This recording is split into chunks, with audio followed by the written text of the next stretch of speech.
Hello, and welcome back. This is WotY Book 5, Part 4.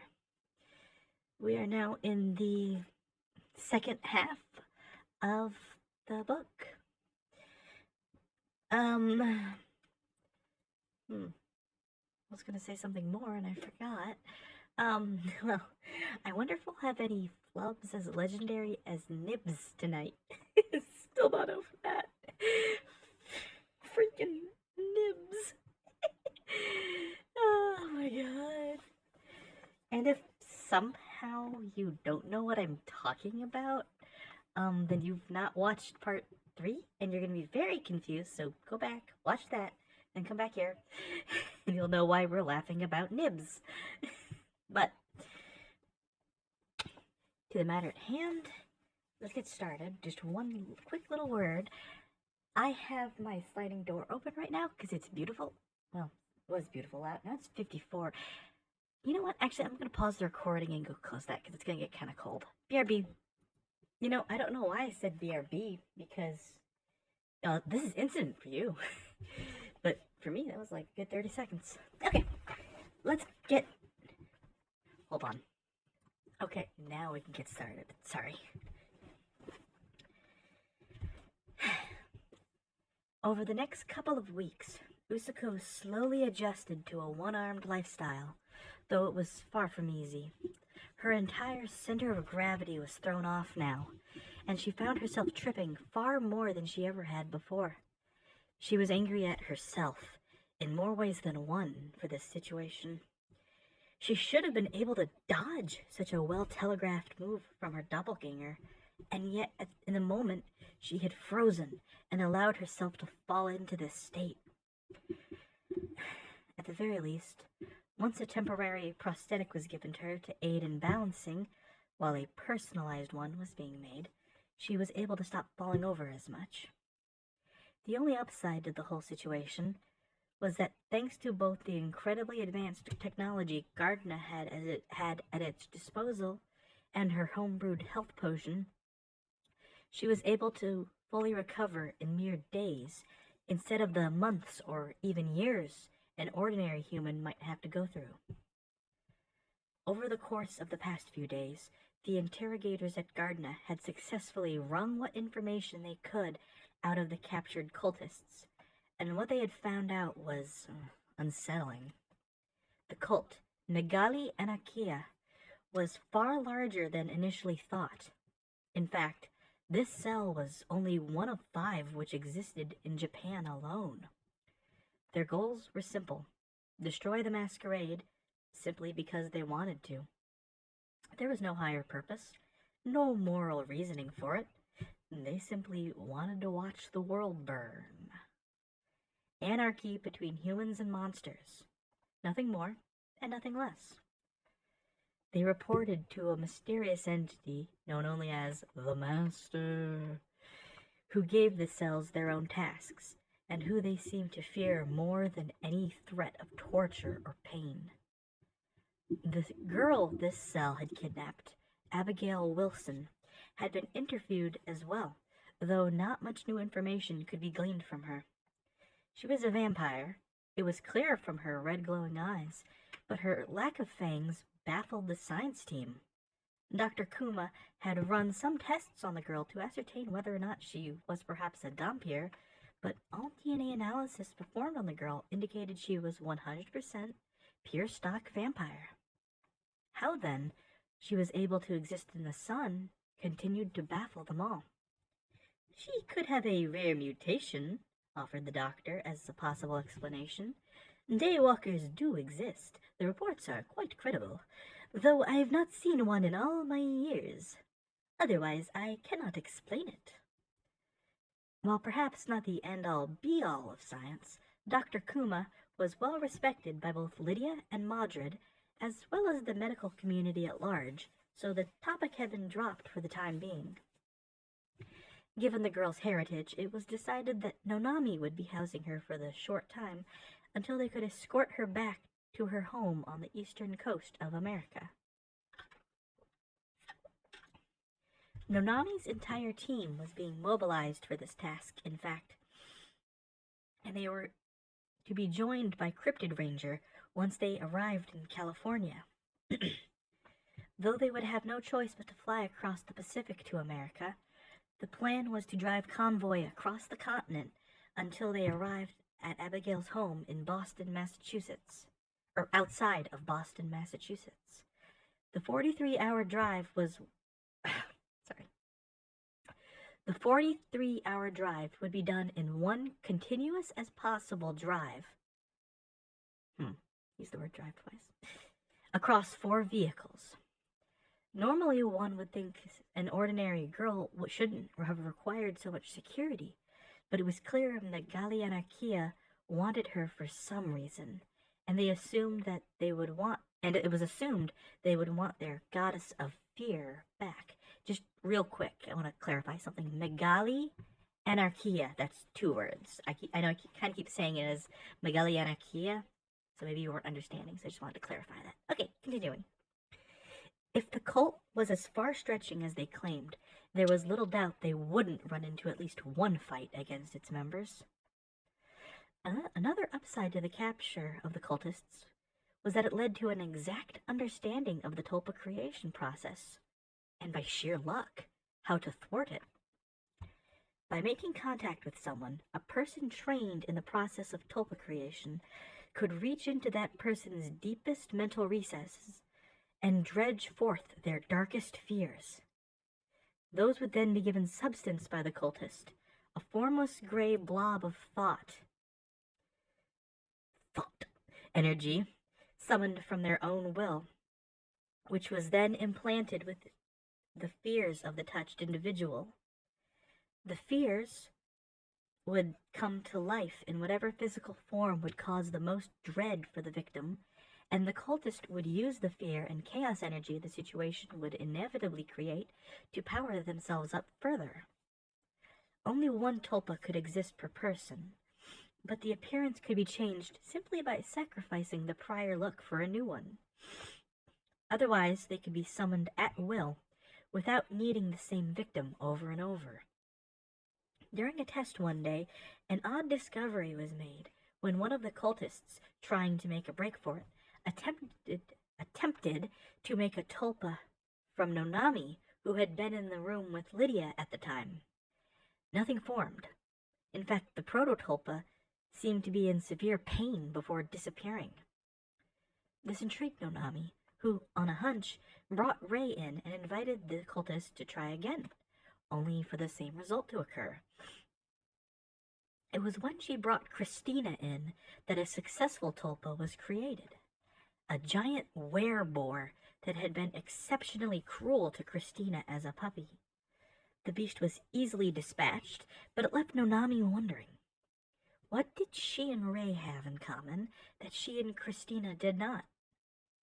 Proximity to one another? Doubtful.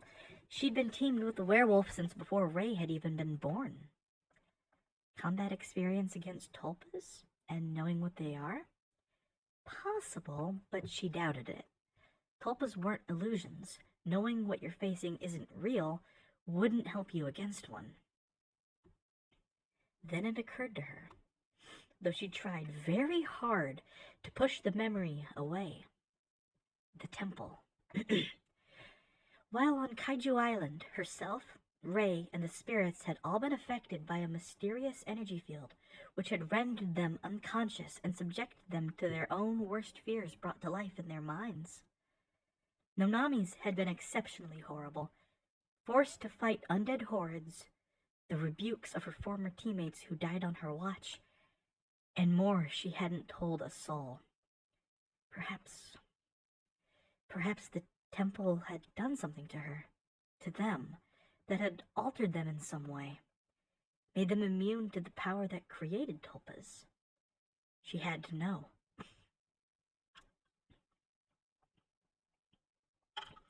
Testing with both Sarah and Hyoka, both of whom were equally as unaffected, it was settled. It was already known that both Emiko and Usuko had tulpas born from them after all. One look at Usuko was the only reminder they needed for that. Odd. And so it was decided that they would at some point need to visit the temple as well.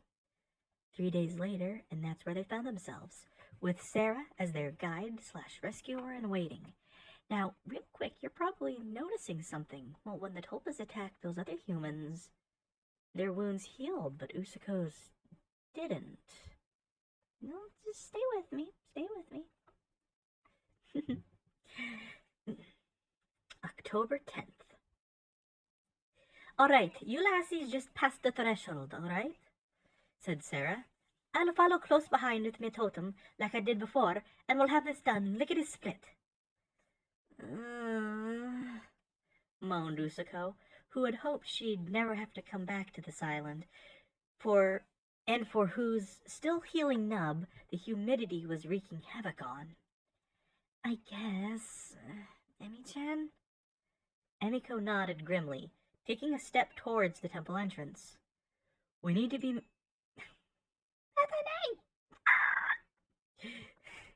We need to be protected from having any more tulpas made from us, Uso-chan. We'll pull through this. She turned to Sarah. Despite our differences when we first met, Sarah, I'm grateful for your friendship. I'm trusting you with my life. Mine and Uso-chan's. You're going to pull us out as soon as you can, yes? The Banshee nodded. Aye, I'll use me multi-presence technique as I did before. Though hopefully this time I don't get slingshotted to another continent. The two girls, reassured by Sarah's words, crossed the threshold, their hands held together tightly. Instantly, they both lost consciousness, just as Nonami and the others had when they'd entered. This time, though, Sarah remained awake and alert as she followed them in. Time to split, she joked to herself, dividing into two identical copies of herself, and with both Sarahs quickly phasing into Usako and Emiko. Even knowing she was going to be entering a nightmare hadn't prepared Emiko for the sheer horror she was now witnessing. She was back in Tsukiyomi 1 year ago, and watching herself from both a third and first-person perspective simultaneously, as she chased Usako through the dark and empty halls. Events played out as they'd had before, until one key moment. When Emiko lunged at Usako to make her kill, no spears burst through the ceiling and into her stomach. Instead, Emiko felt like hers was about to empty itself as she watched her own claws rip Usako to pieces like a deranged deli slicer. Her horror managed to grow even further when she saw what happened next, as this version of herself began feasting on Usako's remains, leaving nothing but a blood splatter where she'd been moments before. Emiko tried to look away, tried to close her eyes, but it was like her eyelids were transparent, and she was forced to watch and feel every gruesome detail. In a flash, the scene changed, and Emiko was in class as Kodimura-sensei began taking attendance the next day. Nothing was out of the ordinary. No one noticed anything off, until the teacher got to Usako's name. Emiko felt her body shudder and twitch uncomfortably, like she was going mad. Without warning, she shifted into her Shuten Doji form, sending desks flying and bisecting several of her unfortunate classmates. Many others would soon meet their fate at her claws as Emiko watched on helplessly, screaming in anguish. "Stop this! Please, stop!" she cried, though no words came from her mouth. "This isn't what I want!" She felt a hand grab her by the back of the neck, yanking her hard, and the next second she was back in the temple, laying on the cold stone floor. Above her stood one of the Sarahs, a very concerned expression on her face. "That was some nightmare," she said. "You gonna be okay, lass?" Emiko shook her head, trying and failing to get to her feet. Her voice was barely more than a whisper. "Oh, I don't think I can ever get those images out of my head. God's blood, it was so real. even going in knowing it was all an illusion. God. As best she could manage, Sarah patted Emiko on the back soothingly. As she was at 50% energy, she couldn't become very physical, so the faint ethereal touch was all she could manage. At that time, Usuko began waking up, rubbing her head groggily. The second Sarah emerged and fused back up with herself as she helped the pinkette up. Gonna be alright, Uso-chan? Gonna be alright, Uso-chan? Asked Emiko, worried what her already scarred girlfriend might have been shown by this terrible place. Yeah, I think so, said Usuko unsurely. Honestly, I didn't see anything. I don't think. Aye, 'twas odd that, nodded Sarah. But then, who's to say how this damn place works? At least we can get out of here now, eh? Agreed, replied Usuko, itching at her prosthetic. The humidity really sucks. As they exited, the trio was greeted by a quite unexpected sight before them. Standing at the bottom of the temple stairs were two familiar figures. Steve, the odd and incredibly ancient armored entity that guarded an unknown and even more ancient treasure located on this island, and Elizabeth Kosaka, her hair back to its old shade of neon yellow, and wearing a wed and right.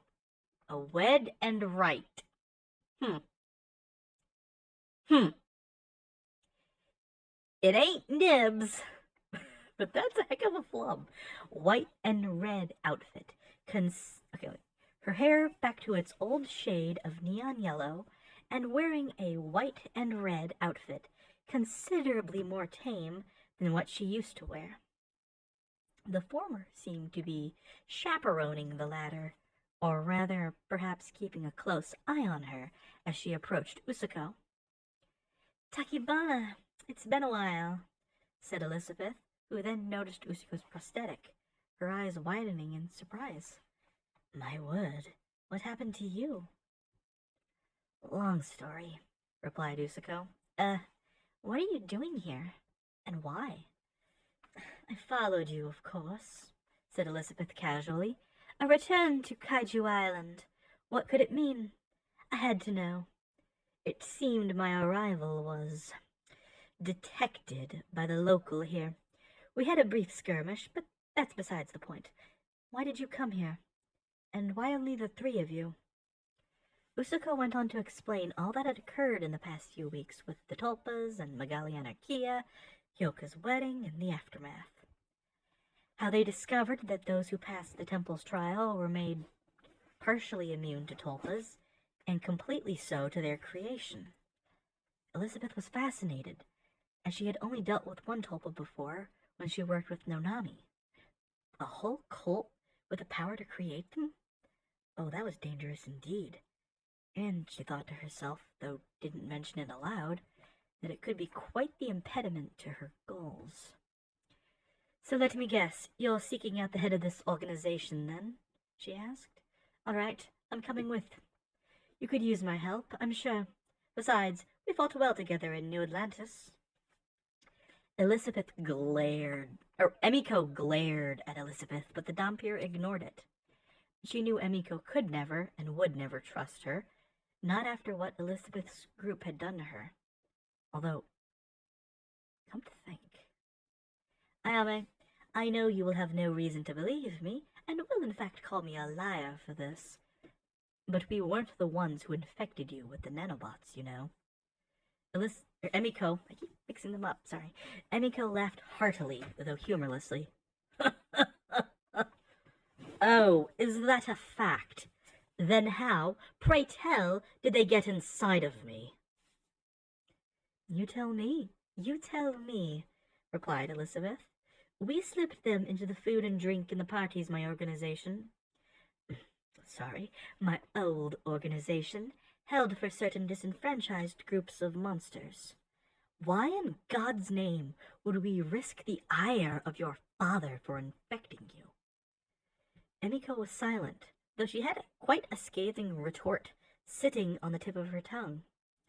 Elizabeth did have a point, though there were still countless other ways Megiddo could have infected her in the last year.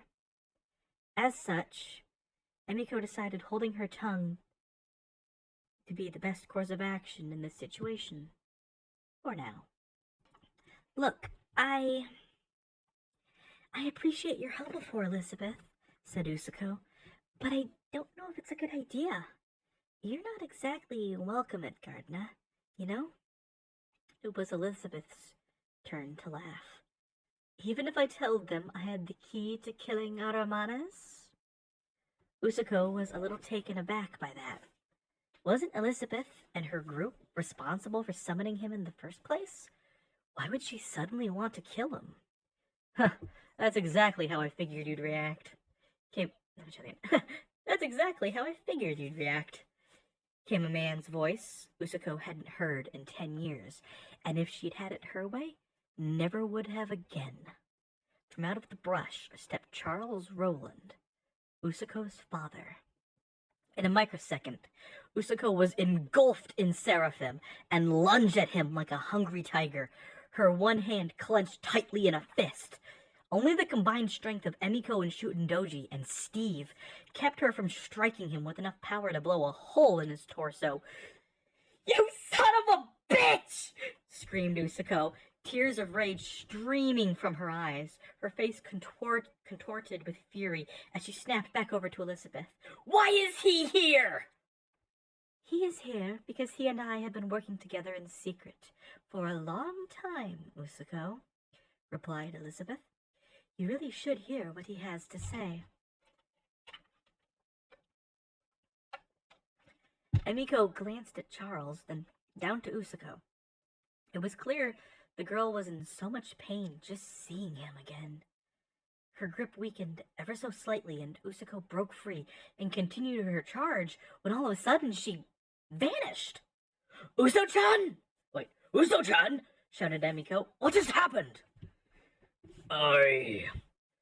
Let us say, sent her away for a moment," grumbled Steve. "She is safe, but on the other side of the island right now. Hopefully the return trek will calm her enough so that she will see reason. I do not understand her hatred for you, sir." "Sir?" During this whole ordeal, Charles hadn't budged an inch, and at first Elizabeth thought he was playing tough. However, when she went over to check on him, it dawned on her that he had passed out while standing in place, likely from the moment of Usuko's initial lunge. A gust of wind rolled through the area, and he fell over, landing in the mud, which seemed to bring him back to consciousness. "Usuko, wait!" he shouted, putting his hands up reflexively, though quickly realizing that his enraged daughter had vanished. Usuko?" "Behind you," she growled through gritted teeth, covered in nearly as much flora and mud as her father. "What the hell do you want from me, old man?" Charles reached into his pocket and produced 6 marble-sized silver spheres.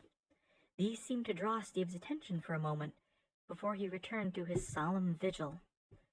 "For one, to give you these," he stated, handing the spheres to Usuko. "They belong with you, after all. When your mother sealed your powers away when you were just a baby, these came out of you.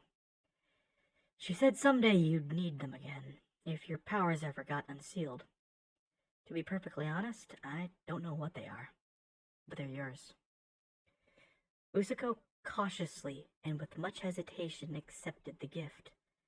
As soon as the spheres made contact with her, however, something both remarkable and familiar occurred. Each sphere assumed a different color: red, green, blue, gold, brown, and pink. While the pink sphere shot into Usuko's yokai crystal, the other 5 went their own directions. The green and gold spheres rocketed into Sarah and Emiko, respectively, while the other 3 seemed to make a beeline towards Japan, specifically Fumizaki. Pausing the recording for a second. Nonami was asleep in her coffin, getting some much-needed rest, when a tan sphere of light, not unlike the one which bestowed her with her elemental powers, shot through the wall and into the yokai crystal set on her coffin-side table. There was a flash, and it changed, taking on a starburst shape not unlike the one on Usako's magical girl form. Ray was working out in Gardner's gym when it happened, as she reached the apex of her current deadlift. A red sphere entered the yokai crystal she was wearing, and in a flash her outfit changed. Where before she had been in an Oni form and wearing a sensible, if revealing set of workout clothes, she was now in human form and wearing something else. A long red and black dancer dress over a pair of red tights, armored boots and gauntlets like the Oni of old.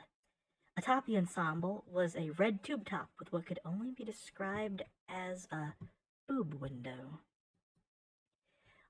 "What the heck?" was what Hyoka yelped when the blue light shot into her crystal, but now, as she looked at the blue, pink, and white magical girl style outfit she wore in her human form, she quickly fell in love with it. A short but modest skirt, a frilly and sailor uniform-esque top, blue thigh-length stockings with matching elbow-length gloves, all topped off with a light blue beret. She looked almost like a living doll. "What just happened?" asked Demiko, now suddenly back in human form and wearing an odd outfit. The top was a blue wrap which covered her chest over a mesh which went down over her otherwise bare stomach. Around her waist was an azure skirt kept in place with a brown belt. A pair of dark blue velvet gloves stretched halfway up her forearms, and light blue stockings with an odd marking similar to the one on Usako's breastplate. With an odd marking similar to the one on Usako's breastplate on the top of them. She also now wore what seemed to be a yokai crystal, though shaped like an azure starburst. "I have no idea," replied an equally dumbstruck Sarah, now wearing a light green suit of emerald and gold armor, with ornate swirl patterns all throughout. Her crystal, too, was now shaped like a starburst. If I didn't know better, I would say you just became magical girls," half-joked Elizabeth. "But like anything else with Takibana, I just don't know." Usako had managed to regain her composure by now, and looked over at her father with disdain. "All right, what else then?" she said. "You talked like there was more, so what else is there?" I also came to warn you, Usako," said Charles grimly. "I know you hate me, and I doubt anyone would blame you for it. I know I don't. But I want you to trust me on what I'm about to say, all right?" "Whatever," replied Usako, rolling her eyes. "Thank you," said Charles. "I will be blunt, Usako. You will have to give up part of yourself soon." The pinkette burst in with a cold laugh, pulling the prosthetic arm off and waving it around. I already did, or haven't you noticed, you shitty old man?" "Your arm," he said, concern audible in his voice. He was only noticing it now for the first time, it seemed, and he stepped closer to get a better look, only for Usako to whack him on the head with the false arm. "Yeah, I lost it to a tulpa version of myself or something. I think I've given up enough already, don't you?" "Ow, I deserve that," he groaned. "Usako, well, I am so incredibly sorry about what's happened to you. I meant on a metaphysical level. You're half dweller and half angel. Those two sides of you are in constant conflict with one another, and the stronger one side gets, so too does the other. Eventually, they will get to the point where your body will just not be able to handle the power, and you'll die. Explode, rather, like an atom bomb, taking everything around you with it. and potentially causing a chain reaction that could end all life on Earth. The trio stood there in a daze, as both Charles and Elizabeth had expected them to. The news was shocking, to say the least, even if Usako couldn't believe it. Her father, loath as she was to even call him that, comes waltzing back into her life now. Her father, loath as she was to even call him that, comes waltzing back into her life now to what?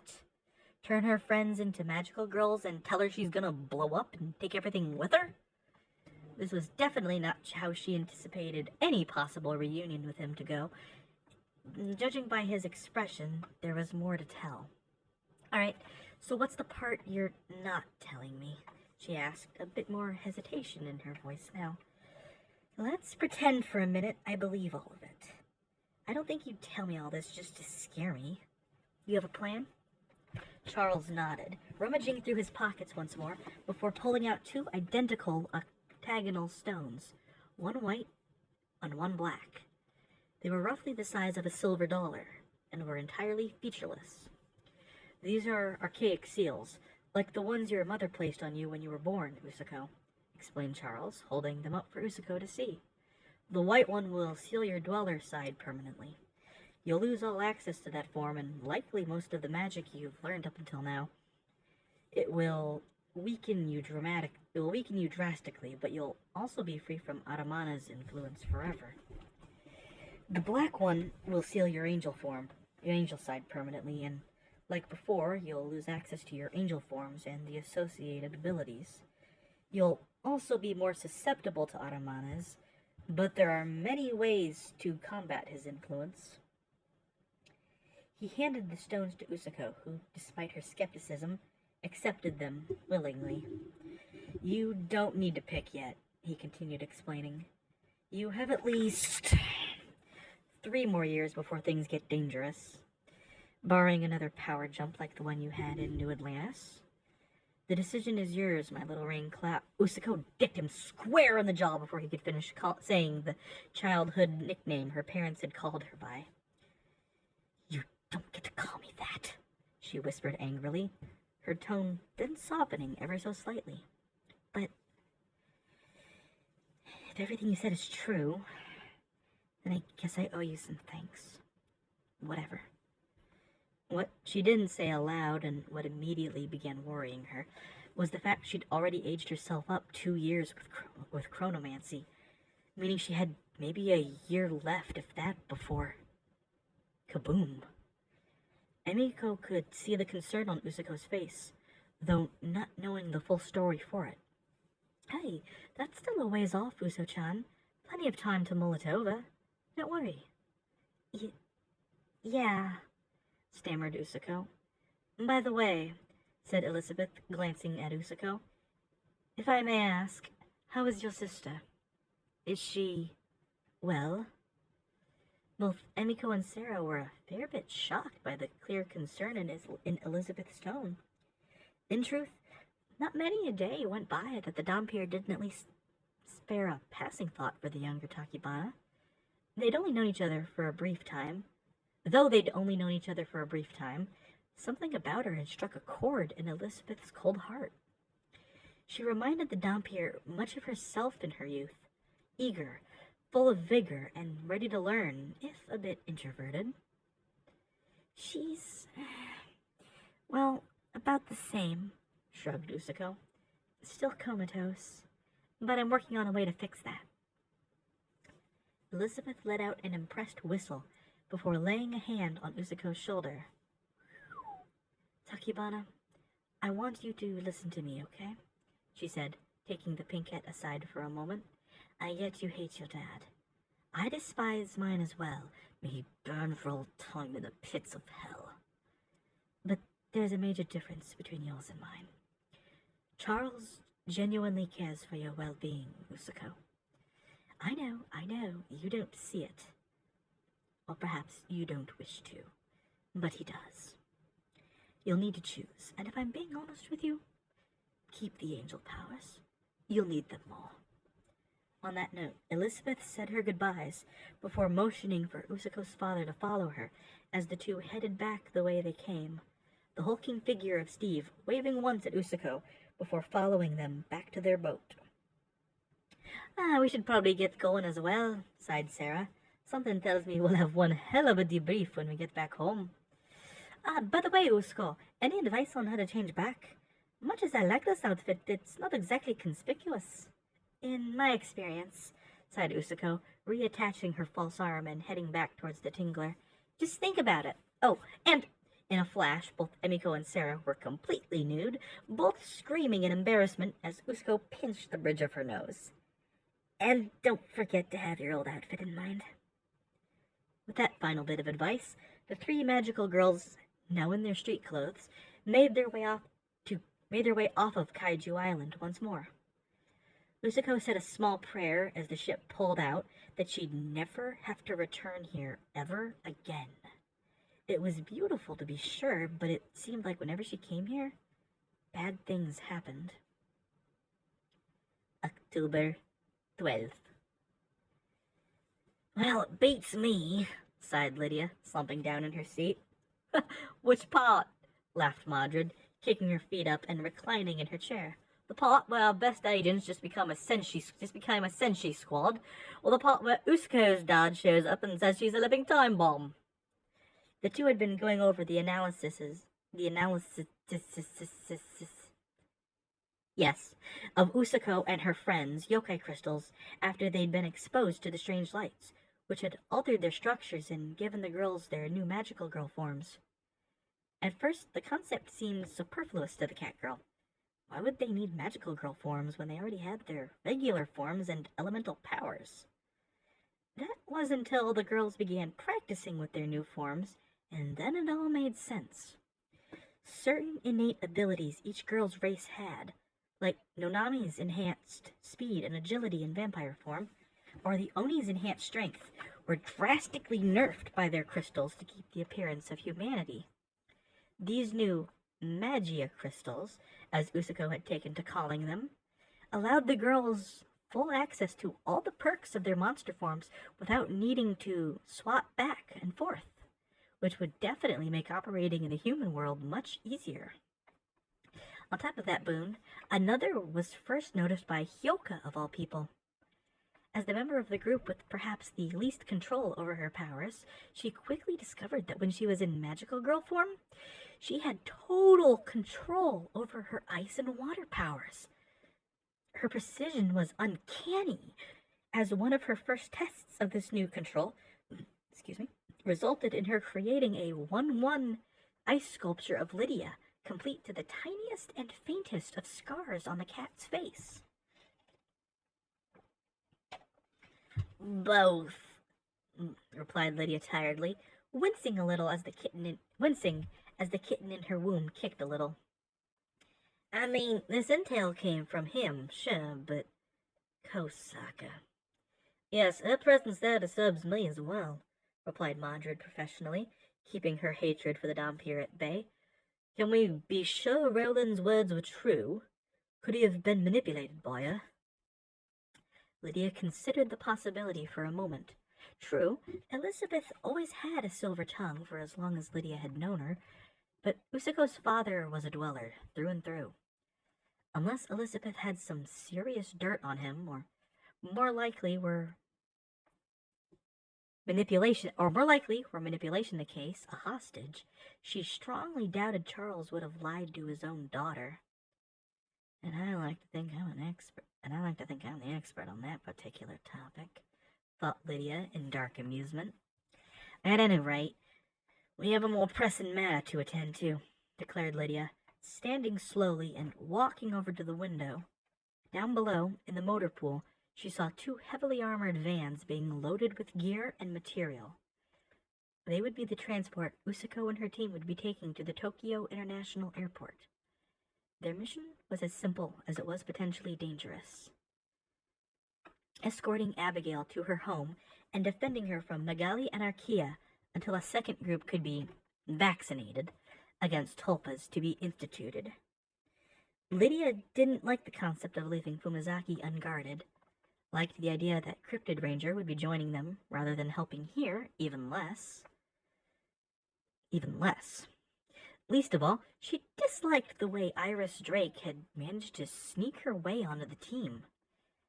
Lydia couldn't place her finger on it exactly, but something in her seventh sense told her there was something wrong about the woman. She claimed to be a gargoyle, yet displayed none of the human form characteristics. Wings and tail nubs, 6 canines, ever so slightly oblong pupils. Aside from the faintly dark sclera of her eyes and her above-average height, Iris seemed to be completely human. What was she hiding, Lydia wondered. Yeah, like, who's gonna be our line of defense if all these cult freaks show up? Replied Mordred. I mean, I could probably take a couple, but you're in no shape to fight. Oi, who are you? Into Lydia's office walked a young woman with azure blue hair who could have almost been mistaken for Usako in a wig. Despite having never met her before, Lydia recognized her after a moment as the girl who had rescued Emiko from the revenant form of Midori Suzumiya earlier in the year.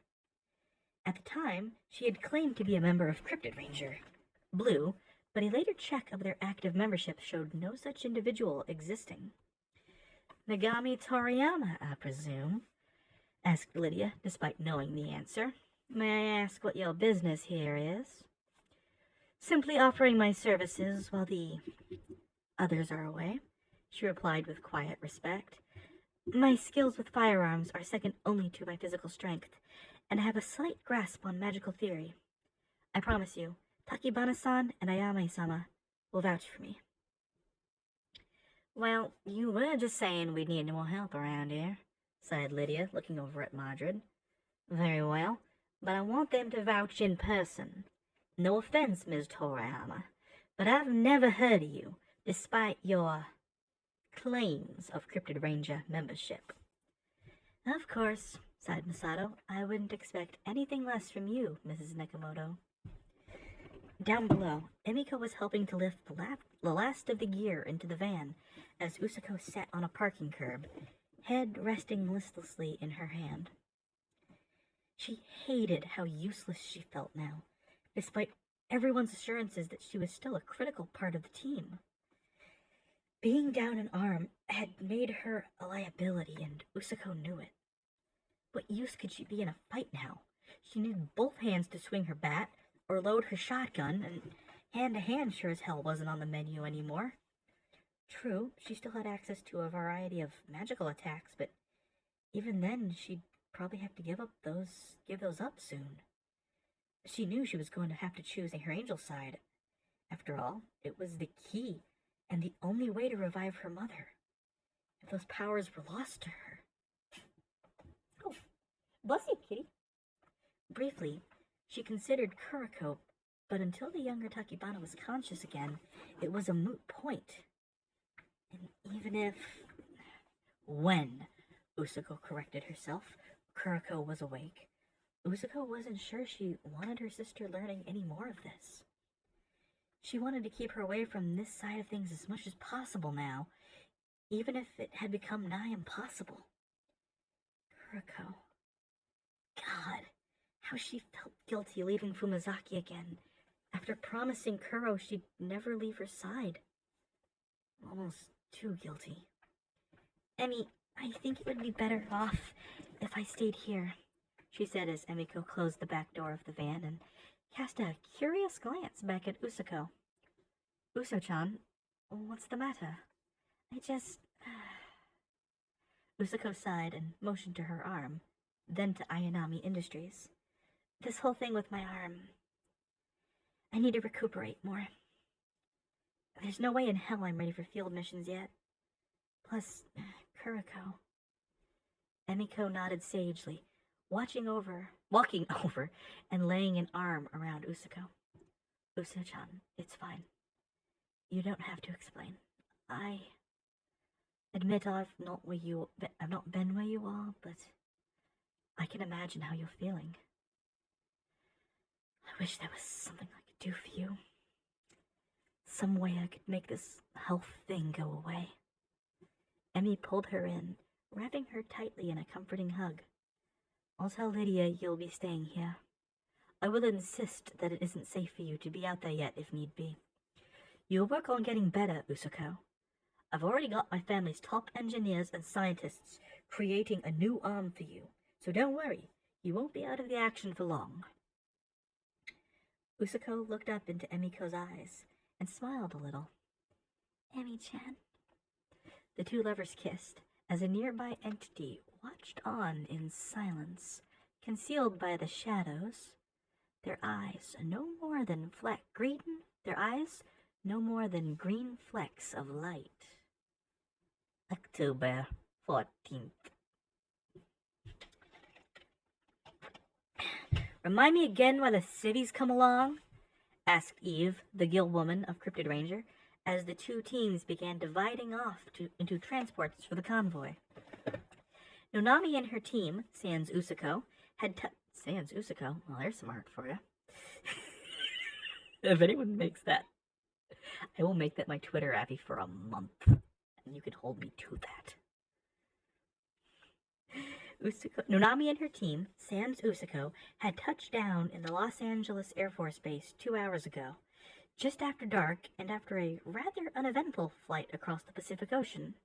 The civvy Eve was referring to was none other than Iris Drake, who had asked to accompany the team as she still had more experience with Magali Anarchia and its members than anyone else present. At first, when she had been granted permission, she had been thrilled at the opportunity, but oddly, when she found out Usako wouldn't be accompanying them, she tried to stay behind, claiming that they'd need her as backup just in case. Lydia had denied the request, stating that her presence was needed with the convoy far more than it was on the home front, and Iris dropped the subject. I'm here because I know more about what we'll be up against than you, Gills, replied Iris with a hint of sarcasm. Unless you fought over a dozen tulpas and know where their consistent weak points are? Eve decided she'd rather drop the subject. Wait, oh god, I used rather twice. Decided she'd rather drop the subject than argue. Sorry. Nearby, Nonami, Jonas, and the base's commander were in the middle of a meeting to discuss the next phase of the mission now that they had arrived. The plan was simple enough, and they had started even before they departed Japan. Abigail was being transported in one of 4 identical, completely opaque containers. They had been loaded and shipped over with them on the cargo plane they'd ridden on to get here. One container would be placed in each van in the convoy, with no one but Madrid and Japan knowing which one Abigail was actually in.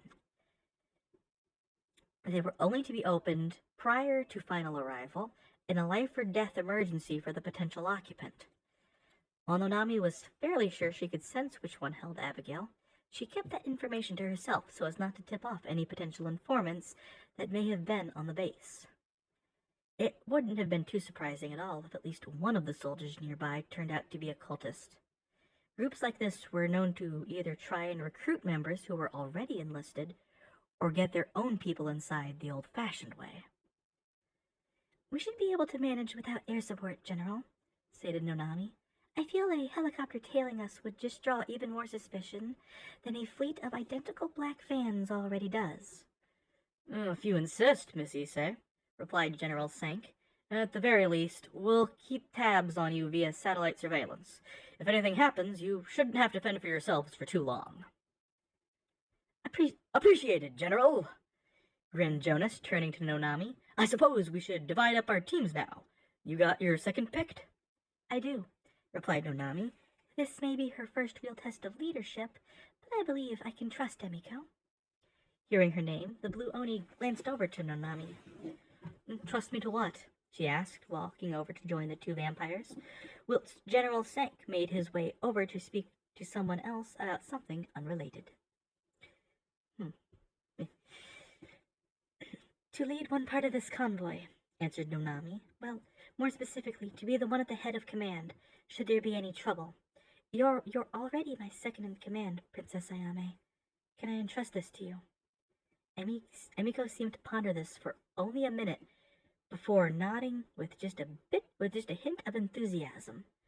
"You can. I'll do what I... uh." Her words faltered for a moment, as the rest of Cryptidranger arrived, and she recognized one of the members immediately. She looked almost human again, Emiko thought, as she was approached by Midori Suzumiya. About a year ago, while under the influence of nanobots, Emiko had murdered Midori, who refused to die and transformed into a revenant. She stalked Emiko for a while before finally making a move 6 months ago, attacking her on several occasions before their final confrontation, wherein Midori transformed once more into a lich, losing what little humanity still remained inside of her.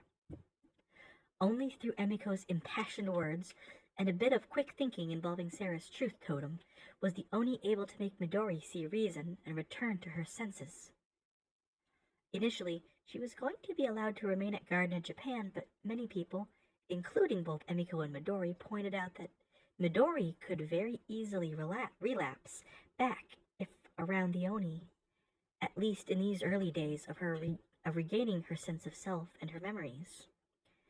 As such, she'd been transferred to the West Coast branch and inducted as the newest member of Cryptidranger, Pink.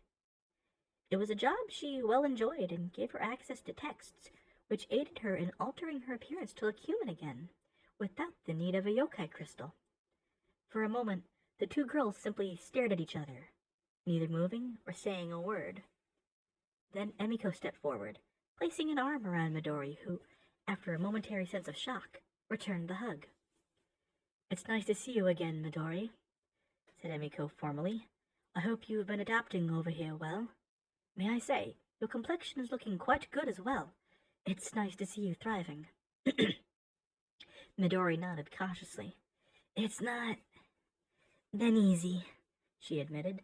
"I'm fortunate that I took English lessons from a young age, or I might not be so well off here. Tell me, my family, how are they?" "They're doing well," replied Emiko. In the past 6 months since Midori's true revival, Emiko had started secretly sending them money, as they weren't in the best financial situation.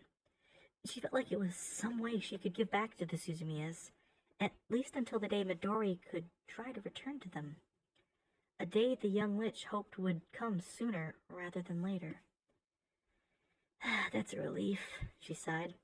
"Hey, if it's all right, and our bosses are cool with it, do you think we could ride together? I'd like to get to know you better, you know?" "Unfortunately, we gotta ride with our respective teams on the way there," answered Emiko. "But I mean, once we arrive, I'm sure we'll have an opportunity to hang out or something." With that possibility sorted out, the two were called over, along with the rest of the combined crew, to a nearby aircraft hangar. Inside of it were 4 jet black unmarked vans, with tinted, bulletproof windows and heavy armor plating inside. The 4 containers, one of which held Abigail, had already been loaded inside of each van by Grigori and Ray. Stood in front of the vans were Nonami and Jonas, waiting for the full attention of their respective teams. "It goes without saying that the easy part of the mission is over," stated Nonami, speaking first.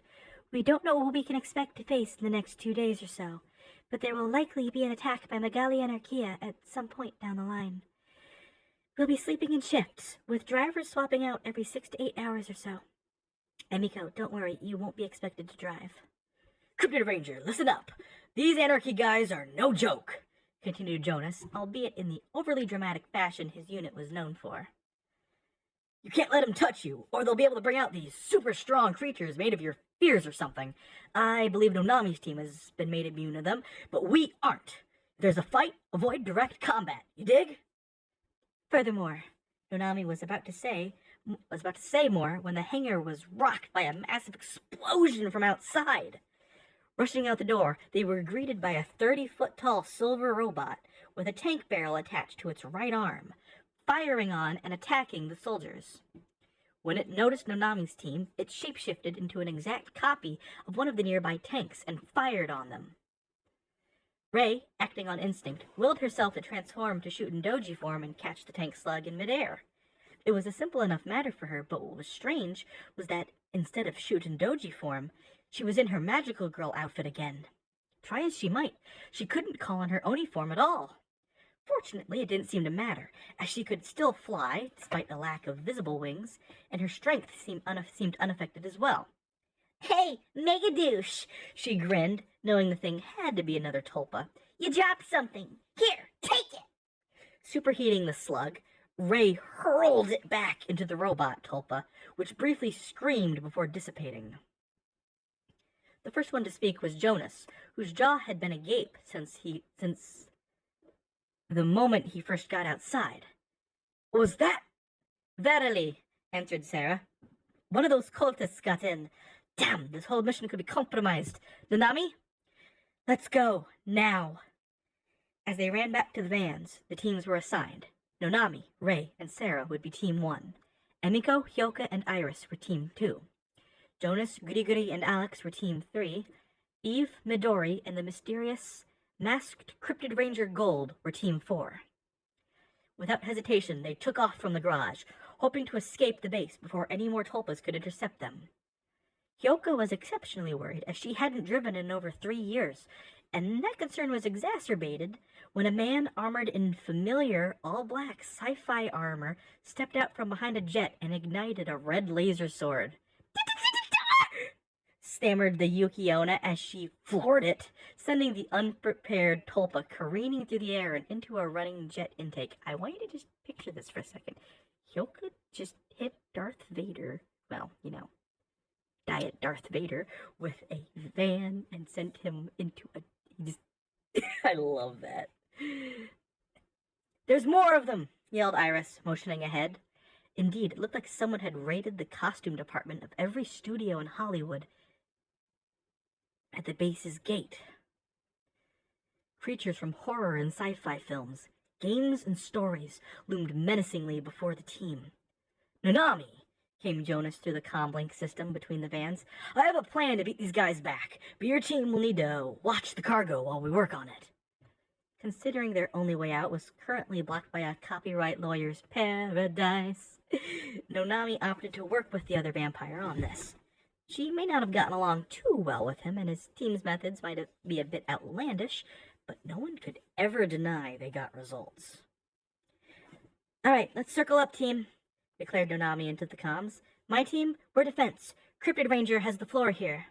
"You heard her, team! Let's go! Ha!"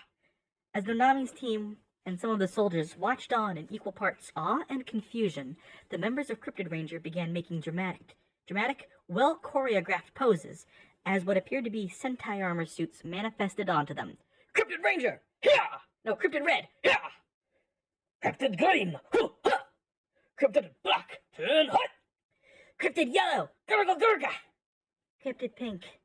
Ah! Cryptid Gold! Hurrah! Need a drink now? That was fun to write. Now suited up, the team pulled out their special weapons and began wailing on the fleet of enemy tulpas. A fleet? Fleet of tulpas. Anyway. Their current armor had been specially modified to make minimal physical contact with their bodies, for the sake of preventing more tulpas, as well as defending them from some of the powerful blows the beasts were raining down. They're certainly unique, I'll give them that, sighed Emiko. It's funny. We're a team of what's basically magic Mahashoujo, currently working alongside a Super Sentai. How weird is that, huh? Pretty weird, I'll admit, giggled Hyoka, as a tulpa of a certain skull-faced wizard, release me, went sailing over their heads. The world got so much weirder after I died. Nah, it was always this weird, laughed Sarah. You'd only just noticing it now. I wish Uso-chan was here, sighed Emiko. Her little mind would probably be melting right now from all of this. As it happened, at that very time, back in Japan, Usako was also quite busy herself. In fact, she was presently engaged in a matter of life and death. Half an hour earlier, Usako had been in Kuriko's hospital room again, as usual, and practicing her chronomancy with an emphasis this time on reversing the flow of time in a localized area. The idea was to first undo the loss of her arm, as practice before moving on to performing the same technique on Kuriko. Though Usuko felt confident she could do it, given everything she'd already mastered, she wasn't going to do anything to her sister without having practiced it first. She had just begun the spell of reversal when Masato entered the room and, seeing Usuko's left hand engulfed in the familiar patterns of chronomancy, absolutely lost her mind. Ah! I should have known! She roared, pulling her gun from its holster. You've been using that infernal magic, just like you did before! No more! Barely managing to dodge as Masato fired, Usuko dove between her legs and out the door, summoning her angel form as she rocketed outside as fast as she could. Masato following, not as fast as Usuko, but still managing to keep pace with her mother-to-be. What the hell are you talking about? Shouted Usuko as she ducked and weaved through the halls of Gardena, nearly running into several stunned staff members as she raced for the nearest exit. All she received in reply from Masato was a scream of fury as the brunette took several shots at her, all embedding themselves in the walls rather than in Usuko. It was all Usuko could do to keep her enraged daughter from catching up to her, and she found herself knocking over cabinets and furniture to trip and stall Masato, as it seemed words weren't going to be enough. Once she'd managed to reach the lobby, the pinkette realized what she had to do. She had to lure Masato out of town, as far as she could, so they could fight. Usuko knew a couple of calming spells she might be able to use on Masato, but when she saw the pure hate boiling in those violet eyes that looked so much like her own, she wasn't so sure. Still, it was the only plan she had at the moment, and so she started running towards the east side of town. The Tanma forest would provide enough cover, she hoped, to allow her to get the jump on Masato, and either use those calming spells, or otherwise just knock her out entirely. As the two rushed through the streets, they missed spotting the woman with snow-white hair, who observed them with cold, cruel eyes. As soon as the two Takibanas were past and out of earshot, she turned towards the building behind her and spoke. "Father, it would seem Takibana is in some trouble. Should I intervene?" In his chamber within Aramanabad, the hulking figure of Aramanes rose up to his feet. Upon learning Dragon, or Iris as his child preferred to be called, was being sent with Gardena, he deployed his final child to Fumizaki in order to keep tabs on her instead. Manticore hated her human disguise, much preferring to ambulate on all fours on 4 legs instead of 2, but she was loyal enough to her father, and so did as asked. Now it seemed the decision had paid off, as Takibana was apparently in some manner of danger. In her current state, she'd have great difficulty fighting off most foes with strength greater than a human. "No," growled Aramanes. "Observe, but keep your distance for now. If Takibana's life is in danger of being extinguished, then act." "Understood," nodded Manticore, grinning to reveal a mouthful of needle-like teeth. It had been nearly half an hour now since Masato had begun chasing Usuko, and the two were now in the dead center of the Tanma forest that separated the eastern side of Fumizaki from the rest of Japan. Briefly, Usuko pondered why there seemed to be such an odd barrier of nature surrounding the city. Whether it was Mount Aoyama and its range to the north, Tanma Forest to the east, or Naho Bay to the south and west, the whole area was boxed in by nature, it seemed. She pushed the thought from her mind when another gunshot rang out, the bullet whizzing right past her ear. She needed to get out of sight, but how? She didn't know invisibility well enough, and besides, Masato was half Emiko, half Oni. Any Oni worth their salt could sniff out such an amateurish illusion. Jump up into a tree? Maybe, but given her balance still wasn't back fully, it was risky. That only left. "Down we go," she sighed, using a concentrated magic blast to excavate a bit of the ground ahead of her. She jumped into the pit before covering it back with a solid light hologram trick she'd been working on. It wouldn't hold for long, and close examination of it would show how poorly it matched the forest floor. But Usuko hoped it would be enough to let Masato pass over her so she could grab her or just get away. Neither worked as far as Usuko was concerned. "Come on, a little closer," she whispered, then immediately cursed herself when she remembered the sensitive hearing Oni possessed. Masato whirled around in Usuko's direction, looking around for where her mother's voice had come from. "Come out!" she bellowed, shifting into her Oni form for the first time. She looked a lot more like Emiko in this form, only her skin was paler, almost periwinkle in tone, and her hair was oddly a shade of extremely dark pink. When Masato spoke again, though, her voice carried the same resonance Emiko's did in this form. "You told me you wouldn't go down that path! So why did you? Tell me!" That actually hurts to do more than Emiko's voice does, if you can believe that. Oh no, I'm out of water. Oh no. Sensing this might be an opportunity for diplomacy instead of fighting, Usuko decided to reply, using a small spell to have her voice sound like it was coming from everywhere at once. "If you promise not to attack me once I show myself, then all right," she declared. "I'm not sure what you're talking about, though. I'm using that magic so I can fix Kuriko." "All right, I'm coming out." She deactivated the hologram and slowly floated out of the hole with her hand raised to show she meant no harm.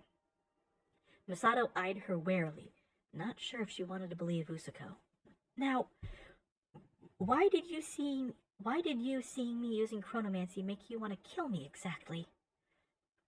Masato sighed tiredly, shifting back to human form and holstering her gun. "I admit I may have overreacted slightly," she admitted, bowing her head. "In my time, that magic was one of your most powerful weapons.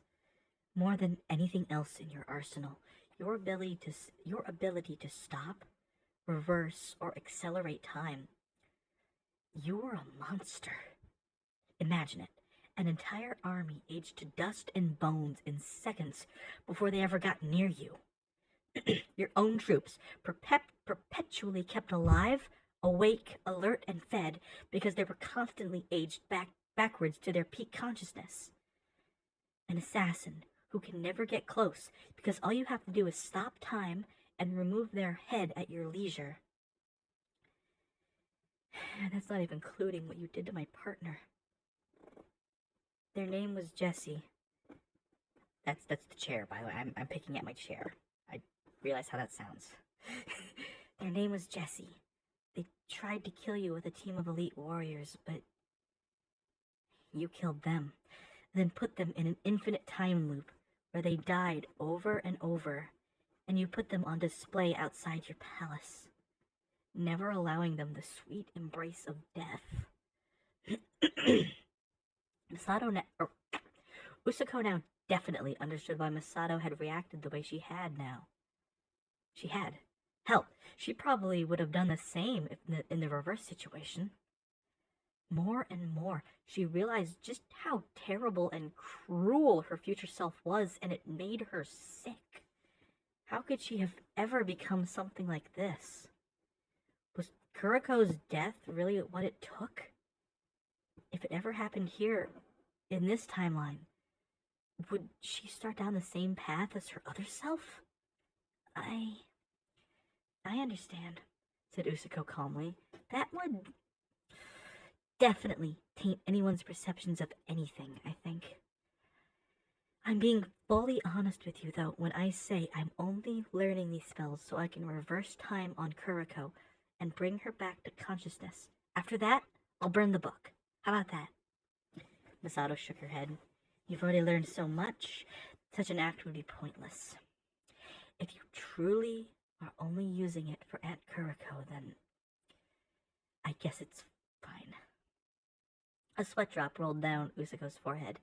"Well, I have been using it for a little for practice and practical reasons. She saw Masato's eye twitch. But I think I'll stop since it really upsets you so much. Masato seemed much calmer after that, which made Usako feel quite relieved. It seemed the situation had been resolved for now. After a moment, Usako decided she needed to mention something relevant. Just so we're both on the same page, though, I am going to use this to try and fix my arm, stated Usako, looking Masato in the eye. Once I can do that, I'm going to fix Kuriko. I just want you to understand that, okay? Yes, I understand, sighed Masato heavily. It was clear that the thought of Usako still learning about chronomancy bothered her greatly, and understandably so, but at least that she was willing to cooperate. As the two made their way out of the forest, Usako decided she ought to learn more about her future daughter, see what kind of person she was, who she was, who she was more like between herself and Emiko, and all that.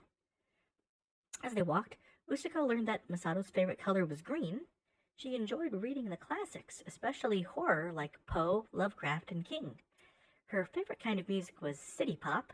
She hated snakes, and loved cats. Her birthday was, ironically, the same day she'd left the future and arrived in the past, January 11th, and she'd actually been to the moon. One good thing your regime led to was lunar colonization. They were in the process of terraforming certain areas when I left. The Shadow Gates allow for near-instant travel across ridiculous distances. Shadow Gates? Some of the tech they created from reverse engineering Automata's corpse. You could use his claws to open rifts in space-time, and your scientists were able to recreate it. Anything in direct view can be traveled to instantly.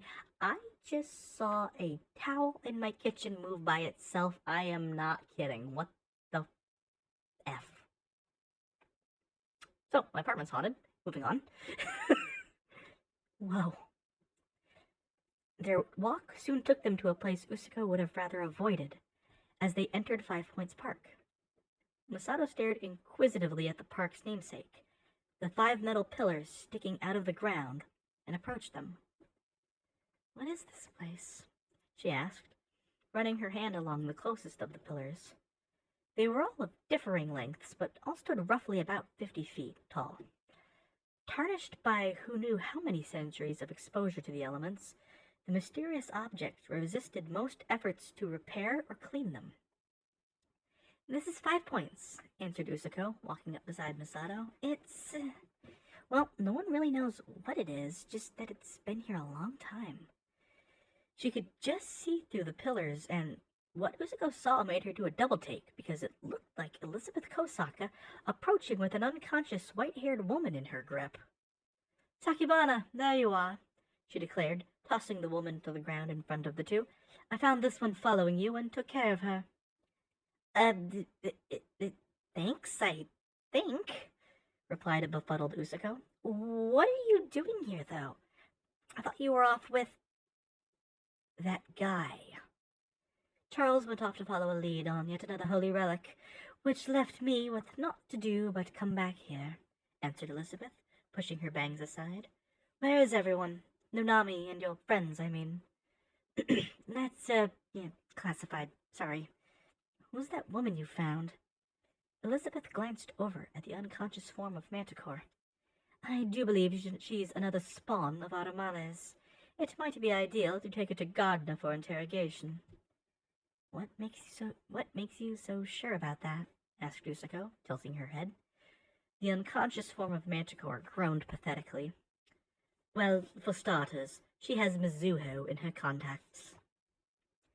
By the time the trio arrived at Gardner, Manticore had already awoken and was proving to be quite the hassle for her captors. Fortunately, Usako knew a couple binding spells to keep her trapped in human form, as well as prevent her movement. Of course, neither spell kept her from mouthing off at them. You know this can't hold me for long, right? She growled with a snide grin. I'm not one of those low-level scrubs back in the city. I'm a child of Aramanes, so go ahead. By all means, keep me prisoner here. Just gives me that many more bodies to crunch on when I get out. As they entered the main lobby, they were greeted by Mordred, who took one look at Manticore, pulled out his saber, and put it directly under Manticore's chin. In fact, in the scene, I originally had him kill her for no reason, but I said that was stupid. He had apparently heard her as they entered, and was rather displeased by her words, it seemed. If you so much as raise a claw in the general direction of anyone here, I assure you they will never find your remains, beast, he said in an eerily calm voice. Spot of our manners or not, I assure you that you aren't nearly as fearsome as you may believe yourself to be.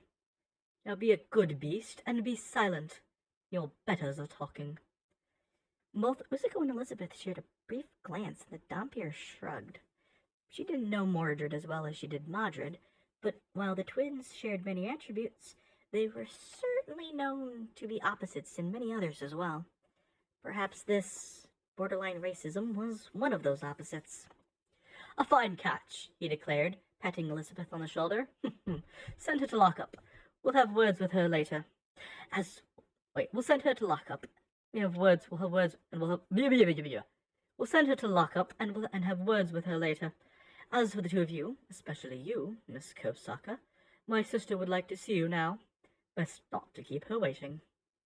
That was a bit odd, Elizabeth thought, as they handed Manticore off to a security team and made their way towards Modred's office. How could the Brit have possibly known she was coming?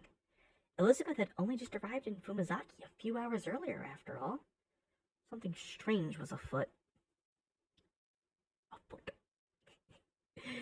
When they entered Modred's office, though, then it started making sense. Seated at the desk was, of course, Modred Pendragon in her usual formal attire, with Lydia sat in a nearby recliner, looking more than a bit uncomfortable. Not so much uncomfortable due to the pregnancy, though. No, it was due to the entity on Modred's left, a smoky black cloud with two sharp red eyes peering out from within. Immediately, Usiko thought it was Aramanes himself, come to ambush her, but no, that couldn't be the case. First off, if this was him, Modred and Lydia wouldn't be nearly this calm if they were still alive at all. Secondly was the fact that there was no familiarity with this thing. Sure, it somewhat resembled the form Aramanes took in her dreams, but this being was more wispy, with a semi-defined, almost human silhouette in its center of mass. It seemed Elizabeth knew this thing, though, as she approached and addressed it by name. Russ, my old friend, it's good to see you once again. Why are you here? When the entity spoke, it was an oddly muted sound, as though he was talking through as though the speaker were talking through a heavy blanket. I don't have a heavy blanket present, so I'm going to put on a mask for this. Elizabeth, I see your plan has progressed as you foresaw. The Dhampir nodded, but still seemed confused. Why did you come here, my friend? She repeated. Because I have located the final two remaining keys for the Black Knight, Elizabeth, he stated bluntly. Unfortunately, so has Mizuho. As if on cue, Usiko raised her hand to ask a question. Elizabeth sighed and began to explain. Aramanes was originally sealed away 5,000 years ago, Tachibana. He had been rampaging across the entirety of what we now call Mesopotamia, Babylon, and the like. Mesopotamia, Babylon, Assyria, and the like. A powerful warrior, or warriors, as I have come to discover, destroyed his physical form and sealed his essence away in an indestructible crystal. These warriors were gifted with the same elemental powers your friends possess: fire, stone, water, and wind. Wait a second. That's Avatar. Accidental Avatar reference. And that was the sound of my forehead colliding with my mic, sorry. Upon sealing him away, the 4 keys were also created. It was said that this was more of a byproduct of whatever ability they used to seal him away. These keys each contained a quarter of each warrior's full power. According to legend, by bringing them together before the crystal, which was hurled into space to prevent this from happening, our manas would be awoken from his eternal slumber and be released upon the world. A year ago, we used 2 of these keys to awaken him, though they weren't enough to fully release him. Thus why he wants your body, Tachibana. He's being slowly drawn back into the Black Night, the crystal, and if that happens before the other keys can be used to unlock his tomb, he may be sealed away forever. My former organization planned to use him as a weapon to dominate and cull humanity, and while I may have agreed with some of their ideals, in truth, I have been working against them for some time. Ever since I met your father, Tachibana. He told me of you. A child of chaos, half dweller and half angel. Individually, neither an angel or a dweller could ever hope to stop our manas. But if both were in one person, that person would potentially have the capability of slaying the demon for good, where the warriors of old could not. So I arranged for him to be partially released using the keys. I admit, your introduction to our world via Emiko's possession was, if you'll forgive my choice of words, fortuitous. And truthfully, I was having difficulty figuring out how to go about it. Usuko was understandably dumbstruck by this revelation. Why would they ever want to release our manas to begin with? Couldn't they have just kept him sealed up forever in that case? Or, better yet, rocketed the crystal into the sun, or something? She said as much to Elizabeth, who nodded in understanding. Yes, we had considered that course of action, of course, she admitted. But I don't think you understand the level of horror just uttering the name Aramanas induces in most folks. His threat needed to be ended once and for all to see. But until you came along, there was no one in the world who could hope to actually kill him. Wound him? Certainly. Even your friend Kobayashi could likely deal him what would otherwise be a mortal wound. But kill him? Truly kill him in a way that matters? No. Only you, who walks the balance of light and darkness, have the potential to banish him forever. She cleared her throat. Yes, I'm aware of how cliché that sounds, but it doesn't make it any less true. Usuko looked over at Lydia, who nodded in agreement with what Elizabeth had said.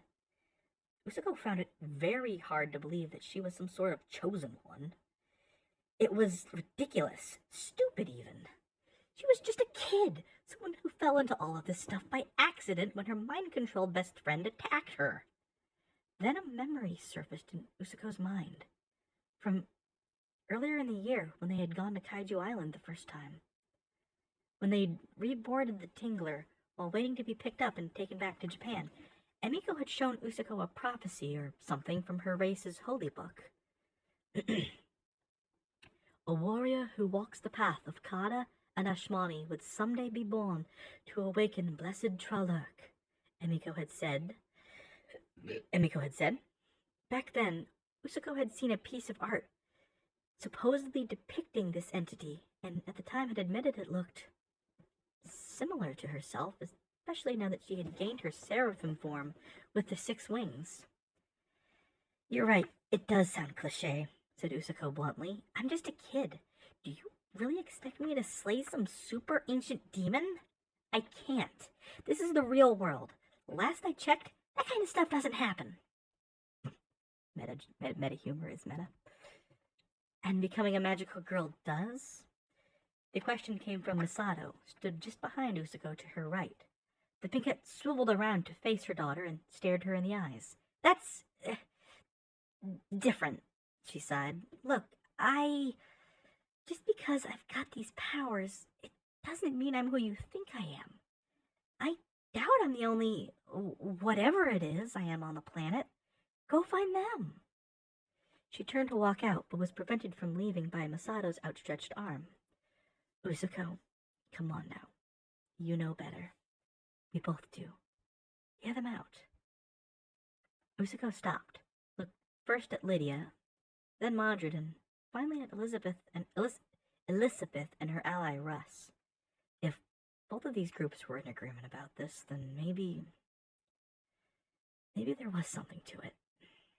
She did recall that one of the photos Masato had shown her depicted herself and the others without Hyoka stood over Aramana's corpse in victory. As much as she didn't want anything else from that timeline to come to pass, if it were to be any indication, then she may just have what it took to beat him once and for all. All right, I'm listening.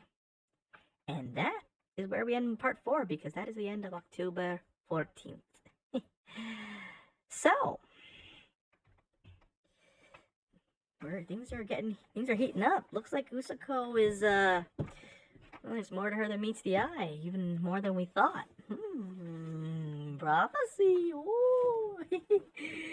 I hope you enjoyed. Once again, there's really not much to bring up, because I've kind of covered it in the first 2 parts with the VN and other stuff.